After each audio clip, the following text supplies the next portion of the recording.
RS Bharathi அப்படியே கொதித்து எழுந்துட்டார் முருகன் மாநாடு. அதை பார்த்தோன்னே அதெல்லாம் விட்டுட்டார்.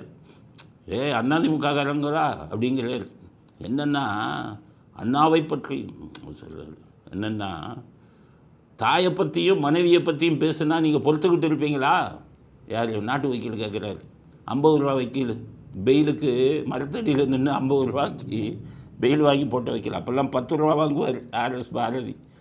இந்த இவர் கேட்குறாரு, அண்ணா தாயை பற்றியும் மனைவியை பற்றியும் விமர்சனம் செய்தால் பொறுத்து கொள்வீர்களா? அது மாதிரி பெரியார் ஈவேராவை பற்றியும் அண்ணாதுரையை பற்றியும் விமர்சனம் செய்கிறாங்க, எப்படி நீங்கள் பொறுத்து கொண்டீர்கள்? அதிமுககாரங்களை பற்றி கேட்குறாங்க. அவங்க என்ன விமர்சனம் செஞ்சான்? உண்மையை சொன்னான். எல்லாம் சாமியை இது பண்ணாலுங்க நாசிகர்கள்னு சொன்னான். அது ஒன்றும் இது இல்லையே. சரி, தாயை பற்றியும் மனைவியை பற்றியும் அப்படிங்கிறீங்கிற உங்கள் தாயை மதித்தவர்களா உங்கள் ஈவேராவும் உங்கள் தலைவர்களும்? தாயுடன் உறவு வைத்தால் உன்னுடைய இச்சையை தீர்த்து கொள்வதானால் தாயுடன் உறவு வைத்தாலும் தப்பில்லைன்னு சொன்னார் உங்கள் ஈவேரா. தாயை பழித்து பேசினதாலாச்சா உங்கள் தாயை பற்றி நீங்கள் கவலைப்படுறீங்களா? மனைவியை பழித்து பேசினா சும்மா இருப்பீங்களாங்கிற மனைவியை சாமி கும்பிட்ட மனைவியை வாலிபர்கள் அனுப்பியும் பொண்டாட்டியை பின்னாடி போய் கேலி பண்ணிடான்னு சொன்ன ஆள் மனைவியை மதிச்சாரா உங்கள் ஈவேரா? மனைவிங்கிற ஸ்தானத்துக்கு உங்கள் ஈவேரா மதிப்பு கொடுத்தாரா? வளர்ப்பு பண்ணையை மனைவியாக்கி கொள்ளவில்லையா? நீங்கள்லாம் பேசலாமா?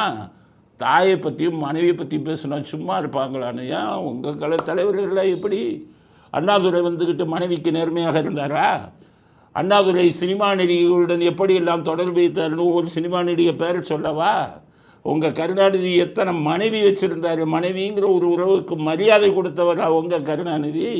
உங்கள் திராவிட தலைவன் பூரா சின்ன வீடு வச்சுருந்தவன் எத்தனை பேர் எந்தெந்த ஆளுகளை வச்சுருந்தான்னு லிஸ்ட்டு போட்டு கொடுக்கவா? இன்றைக்கி இருக்கிற உங்கள் தளபதி மனைவியை மதித்தவரா? எத்தனை பெண்களிடம் தொடர்பு வைத்திருந்தார் உங்கள் தளபதி? உங்கள் சின்ன தளபதி மனைவிக்கு விசுவாசமாக இருந்தவரா?